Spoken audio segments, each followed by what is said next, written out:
बिस्मिल्लाहिर्रहमानिर्रहीम। नाज़रीन इकराम, programme talk show with Naeem Khan के साथ हाज़िर खिदमत हूँ। हमारे फेवरेट लीडर जो कि 8 मरतबा कौमी असम्बली के रुकन बने हैं, मुंतखब हुए हैं, और वजारतें भी उन्होंने 16 से ज़्यादा की हैं। मेरी मुराद रावलपिंडी के शेख रशीद अहमद साहब हैं, जिन्होंने इमरान खां के साथ मरगे अपना साथ देने का वादा किया था जलसों में, आम जलसों में, और उन्होंने कहा था कि मैं खान के लिए कुछ भी कर सकता हूँ। तो वो अब मंजर आम पर आए हैं काफ़ी देर बाद।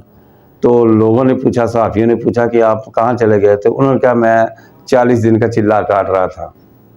ये बड़ा मशहूर है 40 दिन के चिल्ले जो हैं। तो उन्होंने कहा मैं वो काट रहा था 40 दिन का चिल्ला, तो बस फिर मैं उसमें कामयाब हो गया। मेरी कुछ जो गलतियाँ, कोताहियाँ, खामियाँ थी वो नज़रअंदाज हुई। चिल्ले में मैंने इतनी इबादत की कि खुशी हुई मेरी, वो सारी माफ़ी तलाफ़ी हो गई। तो मैं मंजर आम पर आ गया हूँ, और अब मुझे किसी की कोई परवाह नहीं है। मैं इलेक्शन लड़ूंगा, ये सारी सियासी जमातों के ख़िलाफ़ लड़ूंगा। तो अब वो जनाब, वैसे वो पतली गली से निकले हैं, अब वो कह रहे हैं कि मैं इलेक्शन लड़ूंगा।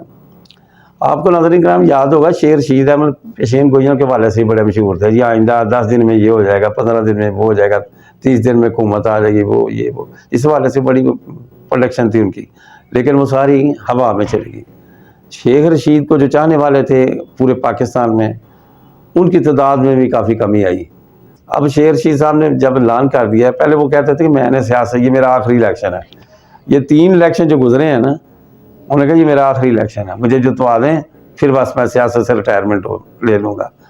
लेकिन वो हर इलेक्शन उनका आखिरी इलेक्शन होता है। इस दफ़ा उन्होंने वैसे ये नहीं कहा, उन्होंने कहा कि मैं इलेक्शन लड़ूंगा और तमाम सियासी जमातों का मुकाबला करूँगा।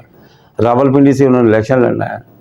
फिर वो बातें उनकी लिंकेज इधर उधर से भी हो जाते हैं। गेट नंबर 6 से शुरू होते हैं और सारे उनके गोल्डन कॉलेज तक, फिर पता नहीं कहाँ तक जाते हैं।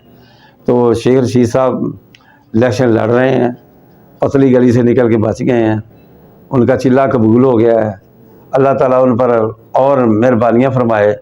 तो नाज़रीन इकराम, ये थोड़ा सा मैं शेख रशीद साहब के लिए मैंने कहा कि कुछ 2-4 मिनट दूँ, क्योंकि वो पाकिस्तान में एक बड़े पॉपुलर लीडर हैं। तो पॉपुलर लीडर सरमाया होता है मुल्क कौम का, अगर वो उसकी नीयत नेक हो। और आपको ये भी बता दूं कि शेख रशीद एक वक्त था मियाँ नवाज शरीफ से ज़रा सा भी अलहदा नहीं होते थे। वज़ीर इत्तलात और नशरियात भी वो उनके ही रहे हैं, और उनके साथ बड़े हल्ला गुल्ला हंगामी ज़िंदगी इन्होंने गुजारी है। अब तो 70 से ऊपर है ना मियाँ नवाज शरीफ साहब भी और शेख साहब भी, लेकिन इनकी जो जवानी की जंग तरंगा दोनों रहनुमा की बड़ी करीब थी। फिर हालातों वाक़या ने ऐसे पलटे खाए कि वो मियाँ नवाज शरीफ से दूर हो गए। तो चलो अब देखते हैं आगे क्या होता है।